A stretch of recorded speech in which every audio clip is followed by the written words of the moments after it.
I mean, what would you? They literally said, "Hey, Xiao Wei builds the team. Here's like money, and like that's their approach." But they've taken more of a gamble this year on younger players, whereas it was usually other teams that would do that.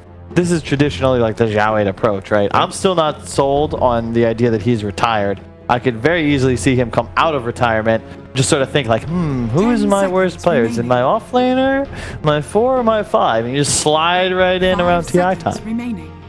But like a lot of players have.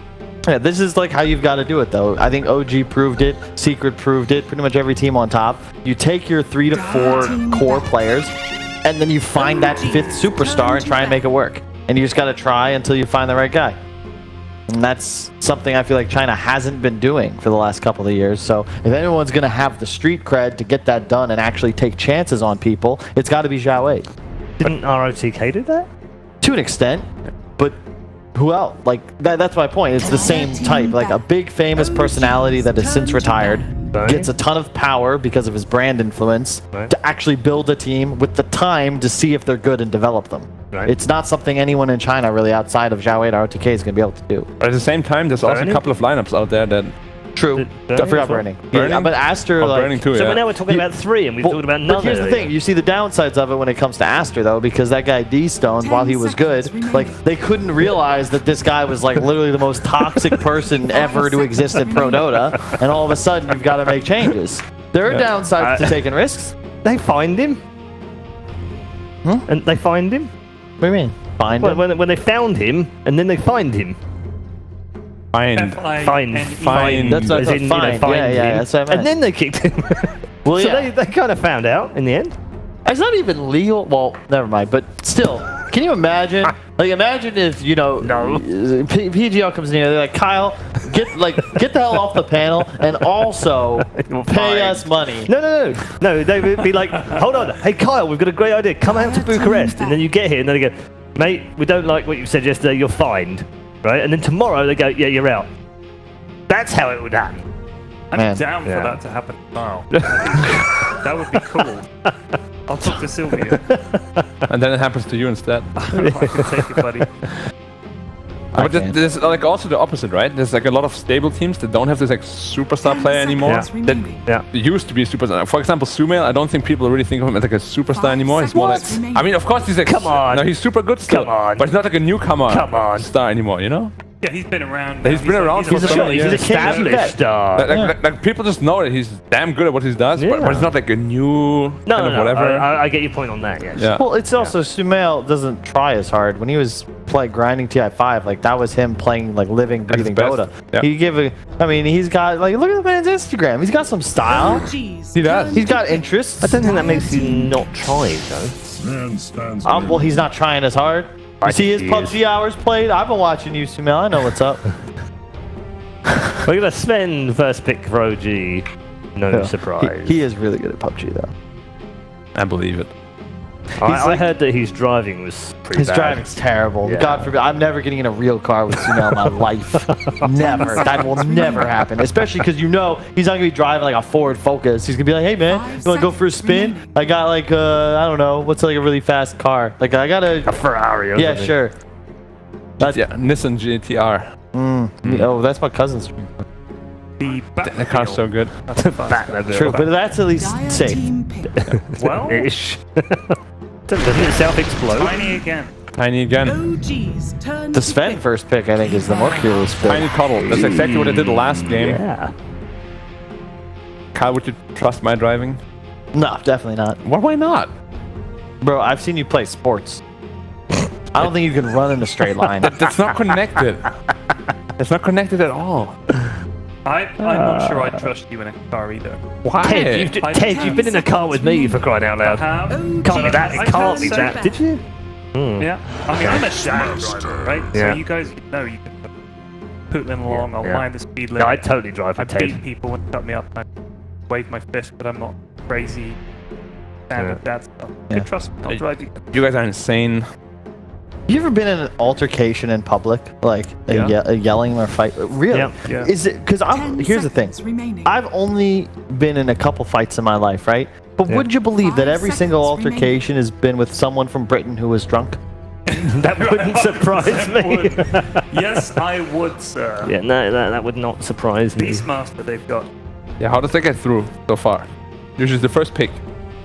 I think they don't want to... They pick the Sven to sort of deny it in a way. You don't really want to play Beast against heroes like Sven because they can stun on your combo and then obviously cast Warcry to peel and reduce the damage effect. And you're just strong. You can bully him in the laning phase. Yep. And then if it's available, sure. Pick Beast. But also I think one of Steph's like favorite heroes to play. Probably gonna be a Jarek Sven. You think? Or maybe Nota.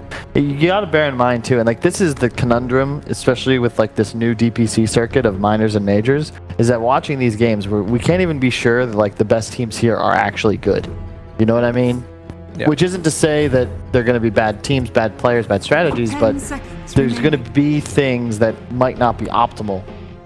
And because these are the better teams here, you're not going to see them just traditionally going with these cookie cutter openers. You can't first pick Magnus or Beastmaster as easily because teams are going to be ready for that and they're going to hard counter you and have something prepared. Yeah, that makes sense. Right, Paul? Right, Paul? Ish. I mean, I think because you look at the last minor into the major, and you look at the team that won the minor, then went into the major, started off quite hot. Because they'd already had the major? experience in, like, they knew the meta. Yeah, but at the major they did terribly. But then didn't last, obviously. Did well in the end. So, but they kind of I think it's really hard to judge the 5 seconds remaining. ability of the team that wins the minor when they go into the major. Because they've had to play in a different meta, haven't they? Yeah.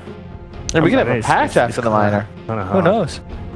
I hope there's one. Do you think there'll be a patch? No, I don't. I think it'd be hilarious. I want them to change. I want new items. I want You're the map such a change. masochist. Look, man, Caster Kyle and Player Kyle have dramatically different ideas. I was going to say, what if they add Mars and they just go, yeah, it's in Captain's Mode straight away from there. They're going to do it, are they? It's not going to happen. It wouldn't be hilarious.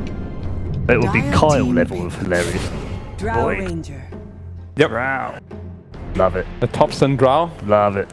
It's a really cool pick. It's a nice counter to the Void because you're very high armor and you're a ranged hero, thus it's easy to space around the Chrono. Who has high armor? And the silence. Yeah. Decent. Not as much anymore with the new marksmanship, of course, but still a decent amount. But I'm surprised you don't pick up Void so late. Like Playmakers first banned the Void every game. Late ET as well. Yeah, I almost feel like they could have been better off. I mean, it's strange. Like, this is the difference between these styles, right? Where EHOME, they obviously love Void ET, and they're going to pick it. Even ET into Sven, I see Sven as like a hard counter in a lot of ways to the ET, and they just don't care. I mean, they're like pure teamfight right now. They have Chrono, they have Will-O-Wisp, they have like, Elder Titan. There's no way OG can teamfight them right now. Gotta be able to split push a lot. But of course, they have the Beastmaster who's perfect for that. This would be a great puck game if there's ever one. Yeah, puck is awesome. I'm surprised you came out with that first rather than Black. Yeah, TA is really nice here too. Okay, We're or pick offlane TA Wyvern. until last anyway, right? Huh? They wouldn't pick TA until... Well, I would argue that you're better off taking your core with this selection since you have to take it first anyway, but it's nice to hide it because now you don't reveal like what needs to be banned. But there's no way it's a carry Sven, right? No, it's gonna be. I'm dumb. It's a position 5 Sven probably. No, it's position 4. No, you're right. It's gonna be probably No-Tail Sven, Jarek's Wyvern, and then Seb Beast. play the Beast. But it could go either way. And Thompson and Drow probably. Like he made this Blink build very popular. Yeah. And then ILTW on something. I think it might also be ILTW on the draw. Who knows? It might be, yeah. And It's totally open. And pick a mid for Thompson. Like an Arc Warden or something. They could anti-mine. 10 seconds remaining. What? That would be terrible. I like. I was just trying to get you to say it once today. I think Wyvern gave enough team fight, and now you see some raw damage that's synergized. yeah, they need damage, like a lot of damage though. Yeah. I think EHOME could get away with Medusa as well. I think OG could get away with Medusa. They could, yeah. I think Medusa is really good for both teams right now. No, I actually think an OG Deuce is just GG. I don't know what you pick. You could PL, I suppose, but like... That's not great though. Yeah, EHOME has no answer Like to deal with Void Medusa PL is not nice. with one pick. Usage ban. And the only thing I could do is Invoker, but Invoker's not even that great. Nah. I hate Invoker in this game, actually. You get so much... I hate Invoker against Drow. Yeah, especially with the Blink build. Like, you just die. You get silenced with that. OG's turn to pick. I've got a feeling you might hate this. Come on. Just pick Dusa and win Dota. You know, Dusa has this reputation as a very boring hero, but I think it's very exciting. Yeah. It's very You could Huskar here, too. He's quite fun, yeah. She's got that stupid talent with the Mystic thing, which is ridiculous as well. It is. I really like the idea of a tanky ranged hero, though. Like something that builds for 10 seconds survivability, remaining. like a Medusa or Huskar, because then you have the damage issue solved and the frontliner to play Or around. Avenge. All right. Right. Not very Never safe. mind. I actually think Huskar or Dusa would have kind of won in the game. Yeah. But, I mean, I guess it can snowball a bit harder with Avenge, but... So with this But it could. still carry... This is mid drow. This is is mid-drow. mid-drow, but with... Carry are we Venge. thinking now Carry carry Venge. Venge or Yeah. carry... Man, No, carry what, Venge. if you're Carry Venge. picking up a Russian 10 seconds player remaining. to come and try out for your carry position, you don't give that boy at least one shot at 5 Venge. Like, come on. remaining. Yeah. This has been the CIS special since the days of the original Virtus Pro. When I remember watching VP play VP Polar, and Venge was getting first banned every game. So what about Dusa now for EHOME? I like it. You need something that doesn't care silence. You need some and win condition too. Yeah. They don't have any. You need damage. You have a chrono. You have all the setup. Like you see the EHOME formation, right? They're missing that. They've got the square, but they need that piece in the middle that activates it, right? They literally need the fifth element. Yeah. I mean, it could also just be like a pure DPS here, like a Zeus or something. Did you just Bruce Willis us? I did. They need the fifth element. They've got the 4. Like you can see, they've got this. You know, ET's back here. I'm giving you a diagram on the desk pool. Oh. Like ET's back here, right? You got Coddle back here. Tiny and Void like frontlining. Yeah. Who's here doing all the damage? Bruce Willis. Well, no, it was actually the girl from Resident Evil. I can't remember her name. Millie of it. Exactly. It was him. But yeah, Resident Evil was great. Timbersaw. That doesn't look good against the Drow. No, that's not bad. It's But cool. It's same concept though. remember, it's pure damage from the Drow now. Isn't it pure damage? I'm pretty sure it's pure damage per marksman Proc? shot. Yeah? I think you might be right. But you could also do they know that? probably. It's the same concept though, where it's high damage, very Sure. tanky, will provide a win condition of some sort. But I don't like the synergy with ET. But like, how do they hit buildings now? Like, These are all good questions, but not the questions I'd like answered. well, I'd like predictions, please, gents, before the game starts. Kyle, Twitter has gone for OG with 71%. Can I go last? I No. think. Huh? No? No. I'll Oh go shit. first. If you need some time. I'll take that. Ted, well done. You need time like or? OG's lineup. I would be more scared because Okay. it's just so much right-clicky, scaly, scary stuff. And Alright. Wyvern, I think, reset fights at BB. So I'm gonna say OG. Okay. Black. I'm just very confused about his Timber pick. I don't think it's too good against the Drow at all. So I'm gonna go OG as well.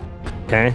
My heart says, like, I think the OG lineup's like better, but I don't think they've been playing as well as EHOME. Okay. And I think that we're underestimating their Timber player, whoever he is. We've never seen EHOME play Timber. I think there's a reason Yep. that It's gonna be they're good. last picking that instead of like you think Jowei doesn't know about Medusa. Like I think they'll take this. All right. Okay. 2 for OG and 1 for EHOME on our panel. Why did I go a with couple of Zhao 8 haters here on the panel. Deltas, are we going to find a couple more in the commentary? I'm very uncertain. Oh, yeah. You can go first. Why, thank you, Cinderin. You're so generous, Cinderin. It's hard to go against the Drow Ranger. I think I like the aura lineup of OG a little bit too much. I think they have enough to deal through any kind of immunity as well. And if Seb gets early Necroblock, I'm going let's OG. just get through this, right? OG. You're a Drow fan, you've picked OG. We already OG. knew that. Cinderin, quick. EHOME. Good. My Okay, man. EHOME for him. Right, gents, take it away. Game right. number 1. You I guys, can talk a little bit more about EHOME now. Okay. He wanted to get out of the shot. Oh, that's what it is. That's right. Red's got his afternoon pills to have. Okay, so to expand a little bit, I think this draft is actually really interesting because both teams are good at different things, and there's no like clear winner for me. But I think this last pick, Timbersaw, is really good in this game. The panel talked about how Drow marksmanship can deal with it somewhat. I just don't think it's enough. I feel like the Timbersaw, when he gets a couple of items, will reach not the same stage that we saw last game where it was totally ridiculous minute 10, but pretty quickly this Timbersaw can become a big problem. Yeah, and that's what I wondered, like if it's to start from Seb, which is the better thing, because isn't he meant to be the bigger cannon? If you can get the Necro books up, if you can start burning off the mana, if you can cause some problems for the Timber. Yeah, I don't think Beastmaster can go Necrobook this game though. I think he has to buy the Vlads for the team. I don't think anyone else is going to afford it, unless they put it on the safe lane carry's bench. This is There's nice going to be a start. kill on Innocence here. 2 stuns available. ILTV and Notel working together. A double stun lineup. Remember, the VS is the core in this situation as well. Yep. And one more point I wanted to make. OG, for once, arguably have the weaker team fight, actually. And the way they've been playing their games a lot in general, not just in this tournament, they've been very focused around winning those mid-late game team fights, and I think EHOME come in with a mindset that they want to be able to match or even beat OG at that kind of game. And I see, there's this one great team fight ability on OG's side, the Winter's Curse, but it's pretty hard to use in this game. Like, who do you actually curse? Cursing Timbersaw sucks. Yeah. Cursing Void is also bad because nobody's going to kill him. It's like you gotta curse the supports. Like where you want to take people with the light out of the pool. ET will be too tanky for it, so it's tiny. If Caudle gets cursed next to his cores, he's out of position. Like that's just flat out a misplay then. Which, well, obviously there will be situations where you're out of position, you make mistakes. Everybody does, but it's a less likely scenario to arise than. Man, they're really trying to beat into that Elder Titan. He's pushing the distance of this. He copped both the Magic Missile as well as the Storm Bolt and still thought he could survive through it. I think he died on purpose in the end. Just heavy damage into the safe laners. It's just, he either has to die there or run all the way to the enemy tier 2 to suicide because he was out of juice. He didn't have any regen left. Nothing really to speak of, at least, and his pool is empty, so... God, Seb is not a healthy man up on top. He's copping so many of these blasts from Innocence. He doesn't have a lot of life to work with. I'm also interested to see why OG did this. We showed it on the camera for a small bit, but that rune's been sitting at the top for 2 minutes. I don't know if this is meant to be extra efficiency from the rune, or Jirax just forgot it. He'll... bounty. He'll actually get the bounty now. I'm not sure. They kind of know they have control over it, so I guess they just want to take it when it's convenient, but... It's a good rotation as well. He's actually going to take the regen rune from the top, which denies it to the mid ASD. Yep. And then quickly TPs down to the bottom lane. So they're changing up their lanes a bit. Need some range harass against the 2 melees. I just think this top lane, it's really boring to be Wyvern in. Like, you can't really pressure the Timber. The matchup for him is way too good against Beastmaster, and he knows that when Timber reaches level 3, the lane's just over. Like, they can't solve this with that hero at all. Yeah. So I think they might just flat out try lane and be like, good luck, Seb, you're on your own, because none of our supports can win this lane for you, or even pressure in it. And that might have been the logic, because I was wondering why don't EHOME put the Timbersaw mid, when once Timber's level 3 Drow doesn't do anything. They're finally going on bottom. Jirax is waiting for it, even with the Dire Observer in the lane. They were unable to react in time to OG's aggression. The double stuns just hold you in position for so long. Meanwhile, Thompson actually gets solo killed by ASD. The Tiny hits the combination and the tree. And Dro Ranger hates heroes who can close that distance. That's a big kill. That's the one upside to having Tiny mid against her compared to the Timber, is that the kill potential is definitely a lot higher. It's easier to gank for him, and maybe you even get a solo kill like this time.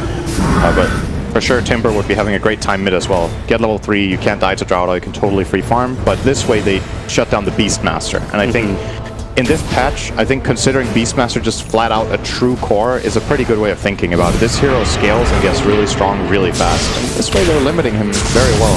So. But is there kind of a counter to that in a way? Like, okay, we see Faith Beyond being pushed away, but it's the fact that Vengeful Spirit comes online a lot earlier than probably most of the 1 positions. This is where you change the balance up, especially with the buff up from Thompson. Man, these battles go from mid to down to the bottom rune.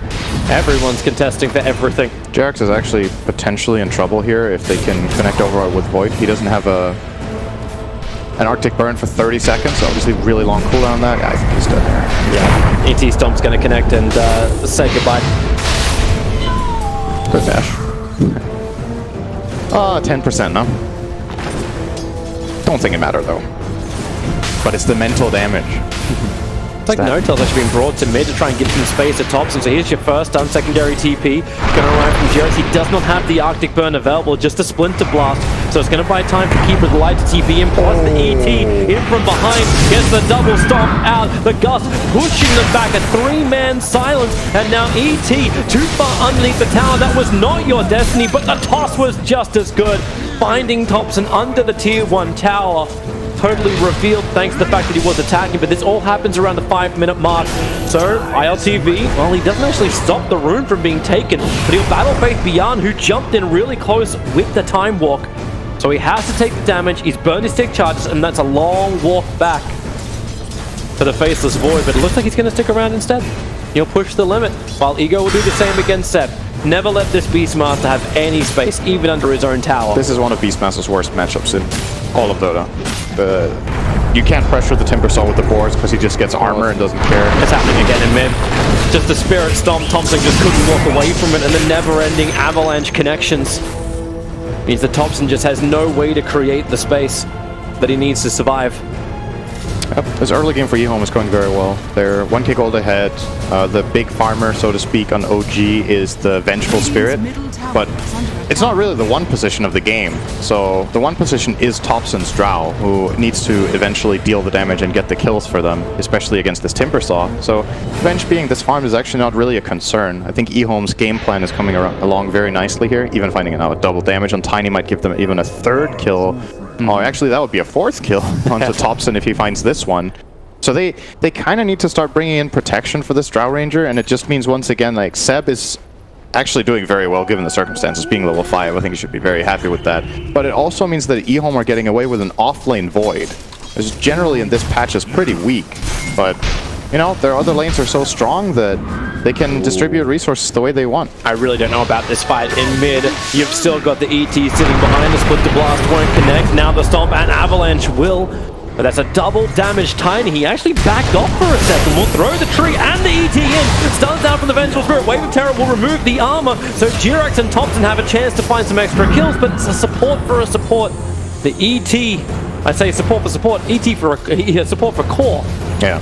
ET for the VS. I still think that could have gone better for EHOME. I think Tiny was a little bit too cautious in this situation, showing a bit too much respect. Seb is in fact dead. There's no way to run away, even with a double ball slow. That lane's unplayable, actually, no. Timber's level 7 in a second. They're going to send Venge up there. Venge isn't going to have fun either. That's just a problem. This was the Timbersaw last pick we talked about. What do you do? Who Especially when Timber gets another one. Like, you send 2 heroes up and one of them dies. They can't deal with them. I think OG are in serious trouble already. They've actually lost Vengeful Spirit as well. There's no dire vision up there, it's just the slow. There's no way to escape when you got Tiny rotating in from the side. TP's coming in from the Wyvern, but yeah, you want to cancel that. There's no way to survive in that lane, so now it's Void versus Beastmaster on bottom. That's nicer, but the core that had the farm just feeds his life up on the top. That net worth disparity between the cores is huge. I think that was actually survivable for the Venge. Could have swapped the Tiny that ran under the tower vision and maybe got out, but Ultivi didn't go for it. Got killed off. And OG are in this awkward position now where there's actually nowhere that it feels that they can make a move. They can't really kill this Void until Beastmaster's level 6, perhaps with like a big rotation with Gust, but they don't want to bring the Drow. They absolutely cannot kill the Timbersaw, no way. And the Tiny mid is also really tanky, 12 armor and 1500 health. Their heroes just don't have the output. And this time, OG is not really going to come back through superior mid-game teamfight, at least not in terms of draft. They need to out-execute. And this how do you do that? EHOME's already invading the OG jungle. Good defensive observer and sentry wards will let them know about the heavy rotations, but top lane is totally abandoned from both teams. Which means attention turns elsewhere. Thompson goes jungle now, he's got his level 6. And swap. Oh, they want to go for the kill over on Tiny. Follow-up stun is available. Need to keep that damage coming in, but the ET stop. Thompson knows he cannot be caught by this Chronosphere. There's not enough mana. Actually, he does if he uses the 6-stick charges, but with a quick silence, Faith Beyond, he's still holding those charges. No-Tail knows he's dead. The toss up and then the swap down. No-Tail will survive, actually disjoining the damage, which means the magic missile hits into Innocence. They'll find the kill. The ET Spirit still sitting on top, and they're a little concerned as the Stomp is arriving, but the Roar from Seb will cancel it. Avalanche creating some level of space, but down goes the ET. Vengeful Spirit with the double kill. You asked them to out-execute. That kind of feels like that happened, even though Timbersaw was not involved. Yeah, OG made a lot out of what they had there. That was pretty much the perfect outcome in that situation, but they did have to rotate 5 heroes. Timbersaw's free farming, he's pushing out bottom, and all they got was 2 support kills, which It's nice because they didn't lose, for example, their Sven or maybe even a secondary hero, and they probably had to bring absolutely everybody that they did to get this outcome. So in a way, it feels like over-rotation to bring 5, but what would have happened if they didn't? They kind of needed all of this. It's kind of just showing what state the game is in, that OG need this much rotation to make their move successful. Man, they're really just trying to nail into tops, and that Dire Observer was in such a great position. Seeing where he farms, hiding in trees on bottom lane won't work when the Timber Saw's there. But top lane was being pressured in by the VS. Beastmaster is continuing the pressure. But EHOME have so much information, even another Dire Observer would around the side shop. Let's have a look at this fight once again. So you pull him in, you get the initial stuns. Even though this stomp doesn't look too good from Elder Titan, it zones off the Drow, so they can't really pursue the Tiny. He's going to start bottling up. At any point right now, Faithian can use the Chrono to kill the Sven or the Venge that swaps in, but he's saving it for what he's anticipating will be a bigger teamfight play. And it is coming now, but now Caudle is dead and they're kind of on the back foot, so full-on disengage mode. They don't get any more. Seb is in trouble. Yeah, we're back to live. And swap nice away. swap. Seb on 17 HP. He'll give the roar out. That one attack is not enough from the Keeper of the Light to find the kill. Timber, he ain't done yet. He's looking for any kind of opening. Another quick blast. The amount of times that Illumina has hit Seb is unbelievable. Maybe up on the top. He's trying to save him. The Vengeful Spirit's got a lot of damage into Faith Beyond. He's still got time book to get away, but he puts himself inside the Chronosphere, which went to Wyvern, was clipped on the edge. They'll pull him back in. The Furnace is down, and the Stormbolt, well, it does fly from Notel. The kill on the Faceless Boy, but hello! Timbersaw has managed to arrive, and everyone from OG wants to get the hell out of there. So a 3-for-1. At the very least for OG, they got the Void kill, but again, a good fight from EHOME. They're taking a lot of advantage of this Tiny, just having a really good game. He's in a perfect timing for his early Shadow Blade now that he even has. And this is a hero that you hate playing Wyvern against. Wyvern wants to play against physical damage cores, both for the sake of the Curse and for the sake of the Cold Embrace, but this Tiny combo just flat out kills the Wyvern itself, or this Drow. Even the Beastmaster needs to be careful. Like, sure, you've got a Vlads and some armor, but this damage from Tiny is no joke. So it's hard to use Cold Embrace and Curse in this game. I just think the Wyvern pick doesn't really solve many problems in my mind. Easy Shadow Blade, walk up, kill. OG feels so safe underneath their own Observer and Sentry, but this Dire Observer Ward just sees way too much. Notal pops the wall, just to get back underneath the tower. It's level 4, but Timbersaw doesn't care about towers. That's a level 4 reactive army. He's got all the life in the world. He'll come underneath the tier 3 towers. No TP support because they're busy in mid, attacking in towards the Tiny and the Elder Titan. Big kill. So they're able to find 2 while Ego is being distracted. No towers just juked this out. He can trigger the war cry again, but they cut him down. Still no TPs coming in. They know they can't kill him, so instead they just go for the tier 1 tower in mid. And now Timber, well, he'll come into this fight. The boards are doing the work. ILTV stayed around a little bit longer, so they'll be able to kill off Innocence. The Timber Chain unable to do the damage into the Vengeful Spirit that he wanted to, and that's 3 heroes and a tier 1 tower going down. That was sloppy from Innocence. He had Blinding Light the whole time, just walks up to Venge, gets stunned, and gets killed when he was in Blinding Light range the whole time.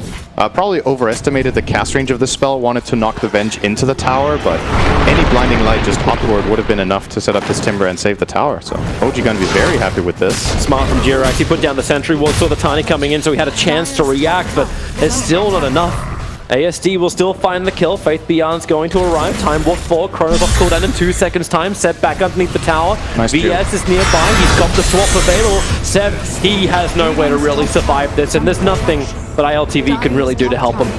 They're doing a pretty good job staying afloat, honestly, OG right now. I thought this game was going to snowball more, but they've kind of managed to stabilize in the last 5 minutes on the gold graph. They've created a lot of space for tops, and he's back to the top net worth of OG. Yeah, he's catching up. It's still not looking great by any means, but if they hadn't made these couple of key moves that they've done in the last 2 to 3 minutes, this could have almost been closing in on as much as a 10k gold lead. Yeah, because if OG don't take initiative and make moves, they will get overwhelmed. They have to play aggressive even though they're struggling, because EHOME can just pile on top of them with his Timber Saw and they will win every fight. They're looking to fight again. Tiny is in range. Timber's the closest one now in range. They can't go. And yeah, they don't want a piece of this at all. But you do have that Wyvern ulti. You got the Curse available. So EHOME want to get into the fight. It looks like they're a little bit more up for doing it, or at least protecting Thompson's farm area. It feels really weird to watch this Dry Ranger, by the way, because it just feels like a Warcraft 3 ability has returned. Yeah. In the, like you had the 1 in 3 chance, now it's a 20% chance. But when you're going up against Ancients, you just get that 1 arrow, you could transition through the jungle a lot faster as a Dry Ranger. So this kind of space that they're giving is a lot more useful.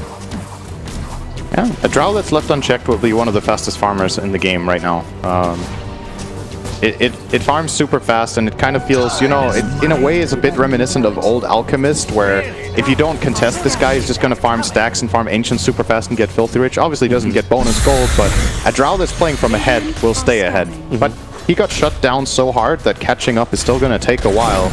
And being even on net worth as Drow with these Timbersaw tiny heroes, you just don't feel the same presence in fights just yet. Thompson needs a lot of time. He's actually going for a Blink Dagger as well, looking to try and just reposition in fights. Blink in, Gust, key hero like the Void into his team. Seb can't get the TP off in time. The Spirit Stomp is able to find him.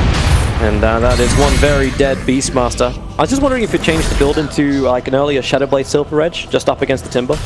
For Beastmaster? No, for Drow. For Drow. Instead of going for the Blink Dagger. Like, I can understand his desire to reposition when the Faceless Void is looking to jump you. Blink Dagger is terrific against this. I think the problem with going Silver Edge in this game is you can't really go in on the Timber. If he has the reactive, I'm here. Curse. You can't TP underneath the ball. Nope. So if you use the Silver Edge to go in on the Timber, if he already has reactive armor running, you're not going to kill him anyway. And if you do break him before the armor stacks start stacking up, well, you're a Drow, and if you walk in with that Shadowblade or Silver Edge and you open on the Timber, you expose yourself to just getting jumped by Tiny or Void or Elder Titan Stomp. So I think Drow actually just can't play like that in this game. He has to really keep her distance, play backline, and wait for the right moment. That's what the Dagger is good for. So. I kind of like this read. That's when you almost question then the VS's build, because the VS is literally the same build apart from just being one Wraith Band behind at the moment. Like he's holding onto the smoke because they want to try and fight, but they may just have the chance to fight right now in the mid lane. I say the chance, have they got enough to get through the Timbersaw? The ET stop is out, but 7 no touch. They go around the back, Timbersaw able to chain himself out of it. And this is not the fight they were looking for, not to mention Tiny's in the back line. Thompson took a lot of damage, but not enough to kill him. Maybe Ego can finish that job. Finally, the Tiny will fall. Thompson swapped up and away from the fight. He couldn't stay on top of him and swap again. You just get interrupted. The chrono is huge. Same with the Collar Blast right over the top of him. And a secondary one. That one won't do as much damage. The ET split up. ILTV couldn't get away in time, but they are now on the chase. OG. They smell blood in the water. The stomp, it will not create enough space from Destiny. He runs down, but the damage from the VS is so high, they'll curse up the Keeper of the Light just to hold him in position so they can finish the job. 4 heroes down from EHOME, and the positional play from OG is superb. They'll cap it off with a celebratory Roshan. Yeah, they just flat out outplayed them in that fight. It looked like it was going to be terrible for OG after they opened on the Timbersaw, but I want to highlight one little juke Thompson did. Like, these small things make such a big difference. He dodged the last Chakram that Timber threw toward him. If that Chakram hits, Drow dies and Timber continues the fight. Instead, he jukes. We're going to see it here. So keep an eye on Ego here. He gets jumped first. This is a really good 4-step play from the Caudal into the Blinding Light, so great start off from Innocence. He doesn't have the Ignis, though. He used it bottom earlier against the Wyvern. And now keep an eye out for this Drow right now. You're going to see the Timber come in from the top right. Chakram is going to land, just barely jukes it off, survives with 1 health, gets swapped off. And this is important. If Drow doesn't stay alive here, they probably don't kill off this Timbersaw, or at least they would have traded. And if Timber is alive in this chrono, it's a team wipe. So these small things add up. Perfect heal as well here from GRX on No Tail, keeping him alive in the chrono. Just really beautiful teamwork from OG in this engagement. They're just making so many small things, doing them right. Shortly after they took Roshan, and we saw it in the small screen, the Keeper of the Light was picked off in the mid, and OG are already on the hunt. They actually trigger the dust on the Tiny, but he is too far to the right, and they did not see it. We are in nighttime vision for another minute, but it won't stop OG from pushing the issue. They have the Aegis, the Immortal, they feel confident, they take the tier 2 tower on top, and then they move towards the middle lane. They want as many of these towers gone as possible. Curse is out, just holding the Faceless Void in possession, and now he jumps away. Maybe with this big blown ability, they won't want to go for more chronos on cooldown for 16 seconds, but it's top lane. They're pushing in. This fight is happening against No Tail and mid. The Cold Embrace making it difficult to fight, but the tier 3 tower is being brought down by a set, an ILTV. They need to go back to defend this. EHOME, the jump comes out. Thompson's looking to try and defend with a quick blink away. They take the range racks. The ball of light never walk towards the light if you're OG, but they have no other choice. The two heroes will probably die up on top. Seb is just out of range, and it will in fact be ILTV going down. They still take the range racks. We are 20 minutes into this game. OG were on the ropes, and they've managed to claim the range racks. And was the cost worth it? They still have the Aegis. I think that was great for OG. Tier 3 and range tracks, they lost one core only because Beastmaster somehow got out of that, and now he has Necro 3. We were talking about it earlier, is he going to get it or not? He ended up getting it because they got so much influx of gold in the last few minutes that Seb is actually having a game. After a very hard laning stage, he's recovered fully. You're getting that. You're getting a Hurricane Pike build onto the Drow Ranger. She has it completed. Just needs to come on the Courier. You have Vengeful Spirit who build a Shadow Blade, so initiation. But there's your Silver Edge carrier against the Timbersaw. I don't know if he wants the silver. He's got it queued up. Actually, well, okay, he did have it queued up, and now he's got a BKB queued up. Yeah. I think BKB is the item against EHOME this game. The only thing they have outside of spells really is the Void, and he's not going to kill in Chrono. So BKB is very strong. OG have just fully recovered. The challenge for EHOME now is to set up a fight where they get to frontline with Timber and he doesn't die or get pressured too hard in the beginning, because now the damage from OG is actually there. Yep. Beforehand, they couldn't really kill him. His Vanguard is starting to fall off now. He has a Bloodstone heal, which is great, but he needs to not be locked down in order to cast it. And he needs his team to protect him. I still think this coming fight is definitely doable for EHOME, but they got to be very, very cautious with how they place their heroes when they go in. Yep. Well, Thompson's adding more pressure to bottom lane. He's already taken the tier 1 tower. They just add more and more aggression. ILTV's thinking about the initiation. Stormbolt out to begin with. They'll swap him back over right in the middle of the Necrobooks. And the stun, cancelling the Timber Chain. He's got the one charge. Actually, the Bloodstone also been tricked by Timber, but the Chrono catching 3 in the back line. But then the ET stun. Is it going to be enough? They're all coming into the light with the curse. Tiny is also controlled, but the Vengeful Spirit is finally brought down. This is the fight you wanted for EHOME. One where Timber is alive. Seb will TP up and no, the stun. Faceless Void's going to bash him. It's a blink from Thompson, begins his own TP. He'll be able to survive. Seb will not be so lucky. Maybe OG pushed a little bit too hard. They do obviously get out with the Drow range up, and the amount of damage to the outside, just under this Aegis the Immortal, they've claimed every outer tower apart from the tier 2 and mid. So is the map control then the worth that quality for that push? That was such a beautiful spellcasting fight from EHOME. 3-man Chrono, 4-man Ignis. I think the Elder Titan Splinter, his, what's it called? Earth Splitter? Wow, I call it Splinter Blast in my head. No, that's on the other team. Just look at the spell combination. 3-man Chrono, double Chakram. The Splitter comes down and hits 2. Timber connects through. 4-man Ignis that keeps running. They curse this Tiny because they're scared and they have to try to reset, but they're caught. Then another 2-man Stomp.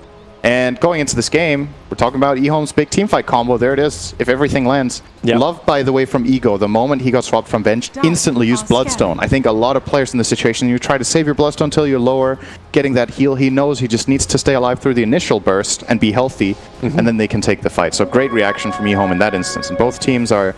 You know, you could argue OG probably shouldn't have gone there. But look at OG coming now. Like, they understand, like, that Bloodstone's on cooldown for a very long time. That's the downside about using the Bloodstone charge. There's no Chronosphere for another 25 seconds, and they know that window of opportunity. Push the final outer tower. Is somebody going to expose themselves? Thompson's just hitting from inside the trees, but EHOME knows, 1, he's got Blink Dagger, and 2, he's probably got a huge team that's behind him waiting for Winter's Curse. But 10 seconds till Chronosphere. Watch that countdown time. Yeah, they're already smoked up, ready for it. There's now Crimson Guard on the Timbersaw, so not only is he tanky now, he's going to help his team out a lot in terms of surviving this Necrobook. All of the right clicks from Drow and Venge. Great curse, instant auto kill. Goodbye to the Coddle, so you got no Ball of Light anymore. He does not have buyback available, but Durex lost his own life. There's some Faith Beyond. It's a good Chronosphere. Both Beastmaster and Vengeful Spirit caught inside of the Timbersaw. Can he get close to finish the job? Seb still got the Roar off in time, allowing the Vengeful Spirit more space to continue this fight, but the better space. ET Stomp and No Tail and Thompson caught napping as Ego can get back to the tower. They get the cold arrow hit into the Elder Titan. Can they keep the push going? Able to get a gust off. But ET up to the hillside. Notel has to go for the instant storm bolt. Control up the Timbersaw.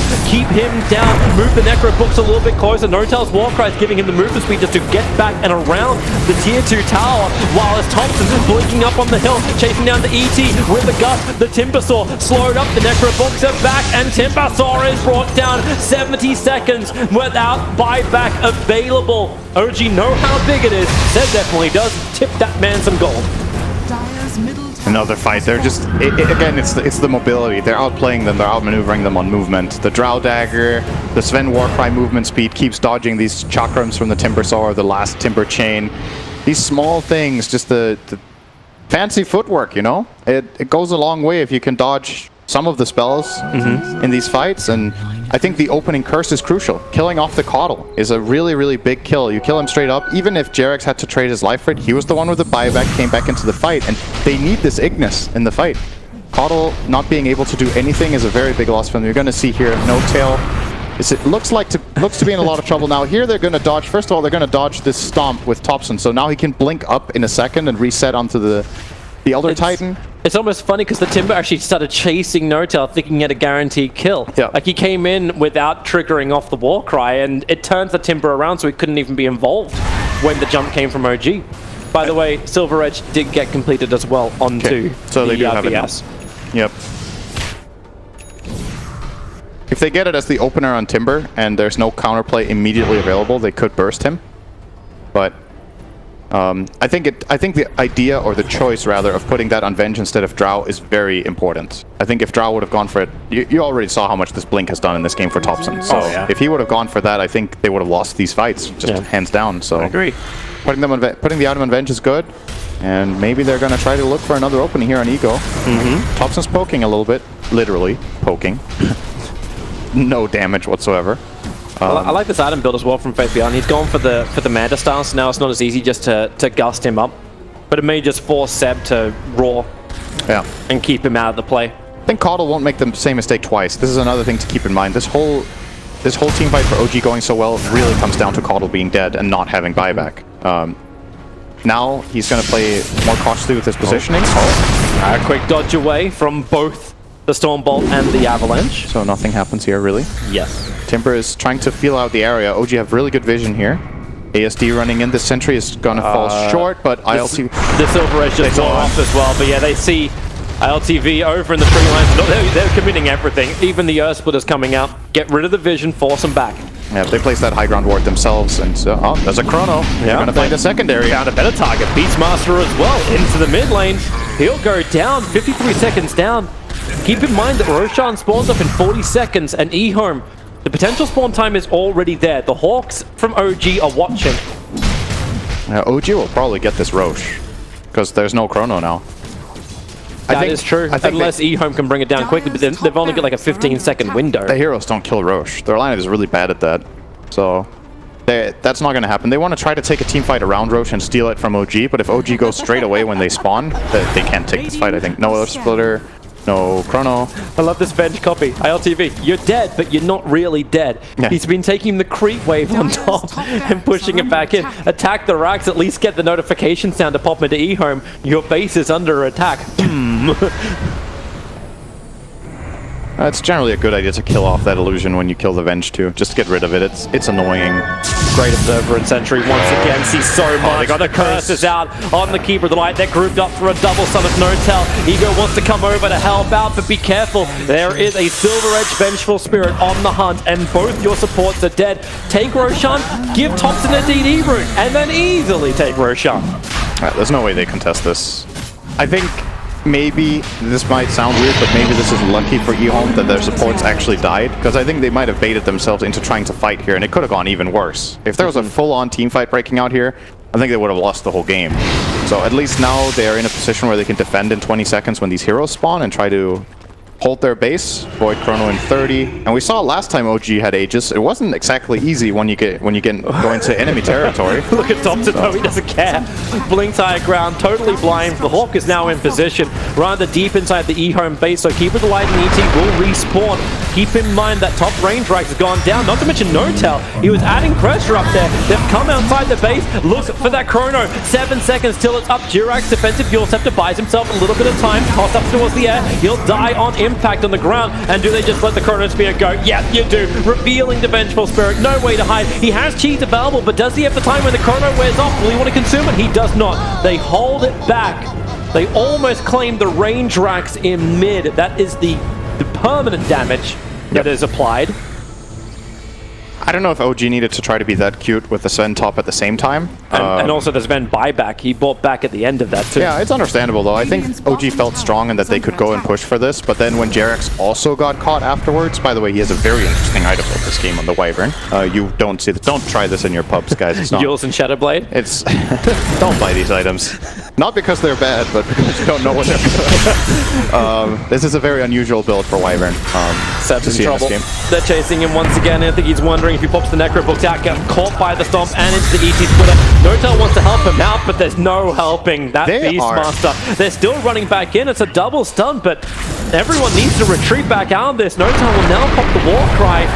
Tries to dodge the Avalanche and the Stomp, at least dodges half the Avalanche and the Stomp, and surviving with one charges. It is just wasting time of EHOME, but he is dead, and that's a dieback on the Sven, so a decent amount of time down. They are hemorrhaging kills. OG are getting sloppy. They've actually just kind of fed multiple kills away, and these kills, there's been kills earlier in the game where it's like you die but you apply pressure, but these last couple of kills, they haven't really yielded anything on the map, and now EHOME, is Roshan just a curse? Is it like, oh, we got Aegis and Cheese, let's go, and it's this false feeling of safety? Because OG kind of try to take team fights, but still not really, right? But they're taking it with the heroes who, well, don't have the Aegis and the Cheese. Like the Aegis Immortal is in the hands of the Dro Ranger, and she's up on top trying to finish up the Butterfly. Yeah. Actually, oh, wait a second, Jerax, Shadowblading up. Going to talk about his items in a moment. See, this is when the item is good. Yeah, exactly. So I think the reason Jerax has... I guess you're going to go for this one. Thompson actually TP's in. He's right on top of the Chakram. They've got the silence on Timbersaw. Tries to use the Manta to dodge the Stomp. It will not happen, but Seb found a better target. The Keeper of the Light up on the hill. They have to go over and help him, but he's keeping the Necrobooks away, trying to actually get the kill into Innocence. ILTV can't find it, but Thompson will around the side. The Curse is out, giving more space for Seb and more damage in the Timber. The Gust is good. Tiny, he's dodging a lot of the damage thanks to the Ghost Scepter, and up goes the Timbersaw, but the Chrono Spear catching two, technically threes. ASD's caught in the edge of it, but Thompson, he'll take no damage when the Cold Embrace is holding him close.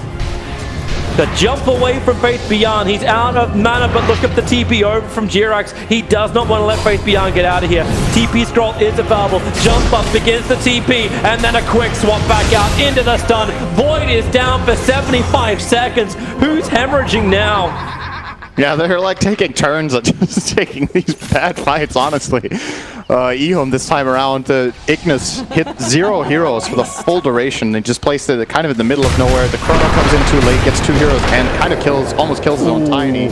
Close to killing there from ASD, just barely. He didn't even want to stick around for the hit. He knew he has to TP back because here comes the rest of them. Swap in the instant hit. Defensive Fuel Scepter up from the Timbersaw. But now No-Tail wants to go for the fight. Pull back in. The only one caught by the Earth Splitter as the Illuminate. Jirax just tanks through it, but maybe he can't tank through that. The Winter Wyvern, defensive Fuel Scepter up once again. Pushed up the side. He'll have to embrace himself if he wants to fight, but it will not happen. Elder Titan with a plus 270 damage. Sure! Just kills off the Wyvern. But range racks guaranteed, down. The melee racks take some damage. They force the Timber buyback, that's a really big one. If Timber dies again, this game is almost lost for OG. They really need this frontliner to stay alive and be able to do the work for them. So we'll see that bottom fight again. So Ego is going to go in and throw off the Chakram here. Gets gusted instantly. The Manta dodge actually failing. But look at this. This is the bigger play. The Caudal almost dies. Actually stays alive with Ghost Scepter. In my mind, this is a good moment for them. But this Ignis is in the middle of nowhere. He could have put it. A panic? I don't know. He could have put it on top of Seb. Probably forced the fight around that Ignis in that area, and at the very least kill off that core. But the way it ends up going, they kill absolutely nobody. This is a 4-on-5, mind you. Sven isn't even alive. Just getting outplayed. Void is pretty late to the party. This Chrono is not good. They don't really combine with it at all, and now they just need to get the hell out of there. Abort mission. That fight just was not good from EHOME. That's the short version of that. And OG back in a tiny lead. It still feels like this game could honestly go either way. I'll see if I have a bit of time to talk about items. So Tiny went for the E-Blade. It's a great save against the Drow, and of course against Winter's Curse. If he gets an ally curse, he can save him if he's not in it. And the reason Wyvern went for the Shadow Blade, I think he wants to... Yep. The smoke gank is coming in, a quick blink away from the Beastmaster, but it won't help. Tiny was already there, waiting for him inside the river. Aurora creates some space with the time dilation. The Gust is there, but it only reveals the fact that Thompson was in the neighborhood. Beastmaster and Sven both being caught out. No-Tail without the buyback available. But Thompson is so maneuverable with both the Hurricane Pike and the Blink Dagger, it's difficult to catch him. But look at the momentum. VS instantly moves towards the mid.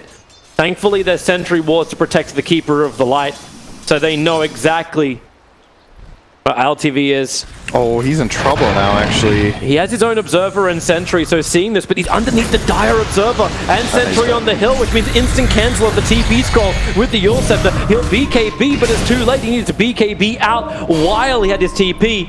Tries to run. The Silver Edge will allow him to do so.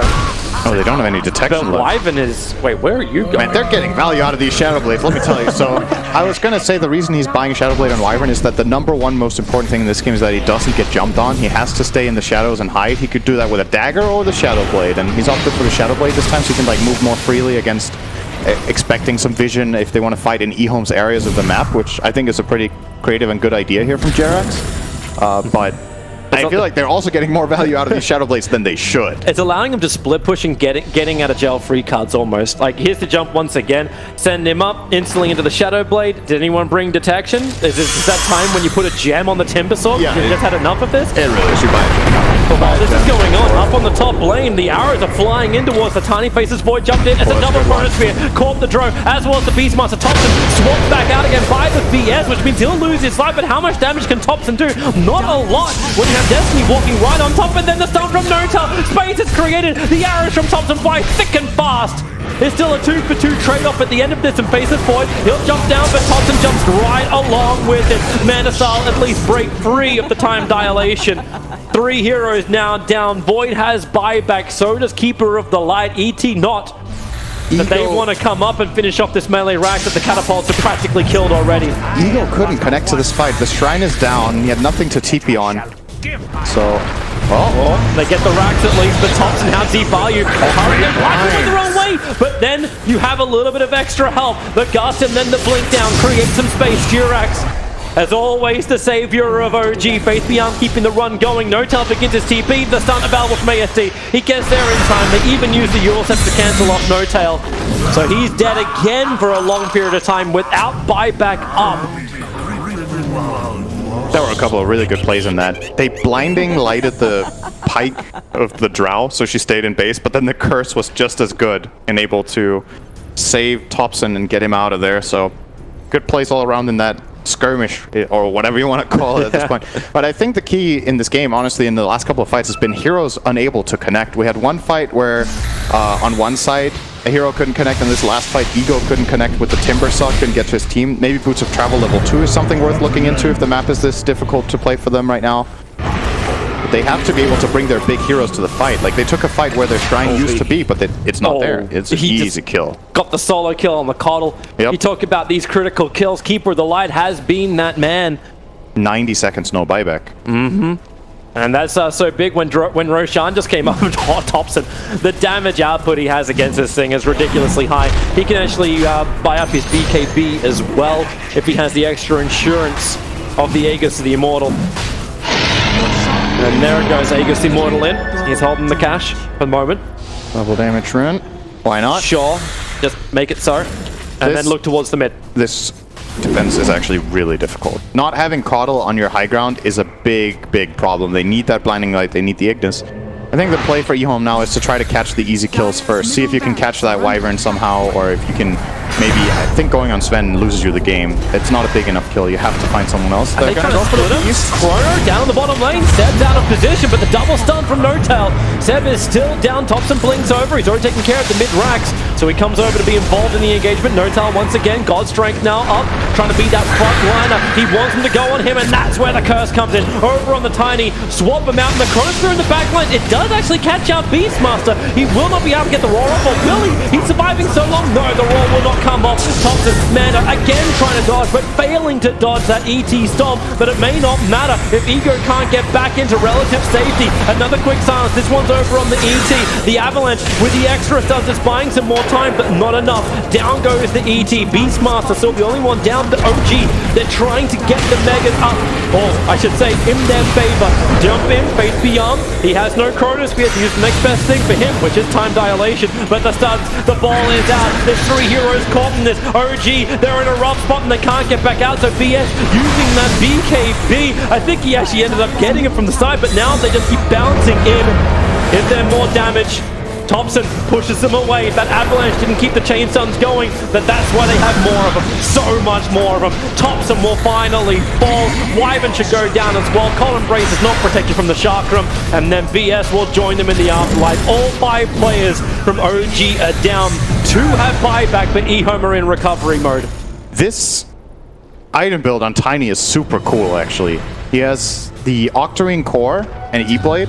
And with this Octarine Core and the Avalanche cooldown talent, he has Avalanche on a 3.75 second cooldown and a 1.8 second duration. He can spam this every fight. He's throwing Avalanches out left and right, and if he gets chakra'd by Coddle, he even has 2 in a row instantly. This is really interesting. I don't think I've ever seen this skill build before on Tiny. This is some new stuff, at least to me. And very creative way of playing around with the hero, and also want to commend EHOME in this fight on their item choices. They have 5 Ghost Scepters. They look at OG's lineup, they know it's all physical. If they can just stay alive, they're going to win the fight over time. They Ghost Scepter each, they have 4 Ghost Scepters and 1 E-Blade, so he can even help someone else, and they just blind them away, they force staff around, they buy time. And OG, this looked really, really good. It looked like they might have ended the game. I don't blame them for trying to go for that, but Seb's positioning, getting caught twice in a row, was really the big problem there. Not getting a single roar out, not getting the book used. I'm wondering how much damage EHOME can do. They're approaching the base right now. The Spirit just got up. Sven will come back to the World of Living, but they don't have the Vengeful Spirit. They don't have that big buff up in damage, not to mention the positional control that comes from the swaps. How do OG start the fight is the question. They can't really go on the Timber because he has Ghost Scepter. And to dare say the obvious, this is a Blink Beastmaster Raw. Like, whoever's out of position. I suppose when you don't have the Silver Edge, it can't just easily be the Timbersaw. Yeah, I feel like they're to make EHOME back up. They're not going to kill Timber if they open on him. I don't think so. Maybe if they do everything perfectly and EHOME are a bit out of position, but any counterplay from them, a Blinding Light, an Ignis, a Chrono, a Tiny Jump even, with these low cooldown Avalanches should be enough to save the Timber. And OG have to be really careful with how they use this Drow, and their their Venge BKB as well is pretty crucial. They have to find kills in their cooldowns or they just get kited. Look at what's coming on the Courier for Innocence. You've got the Refresher Orb coming in, so the Will-O-Wisp will be doubled up in the fights if there is one good fight. We saw it from EHOME on bottom lane when OG tried to go through into the tier 3 tower, and just what happens when you get a 3-man Chronosphere when Wyvern Curse is wasted. It's all about getting the perfect intervals. In that ultimate mid lane, Avalanche, toss combinations out, BKB, trigger from the Vengeful Spirit, trying to get away from the Wisp, and well, you will have Thompson pushed out of it, so there goes number 1. He's got the refresh roll, but the Chronosphere is down for the Yule Step, but Face the Boy can't do any damage, but ASD in through the backlines with the blink up. Here comes your secondary one. Thompson cannot be protected. He's too far outside the base. Push him up. Maybe not that far out. The Illuminate will not be able to connect. He's now going to be finally brought down. Will he finally be brought down? Well, this battle now shifts its way towards the top. Buybacks are available. Thompson will now use his. But EHOME, they need to do more damage. They're chasing Thompson, the 3-man gun, creating space, blinding light from Innocence, pushing Thompson back into the engagement, and again, ASD, he's in the back lines. OG can't have any line. 2 players down, the stuns are out. If Thompson dies, That may just be OG losing this game. He pushes down and into the trees, back to the fountain. Thompson will be able to survive, but what is the cost? ILTV, he's now down to a triple kill for Ego.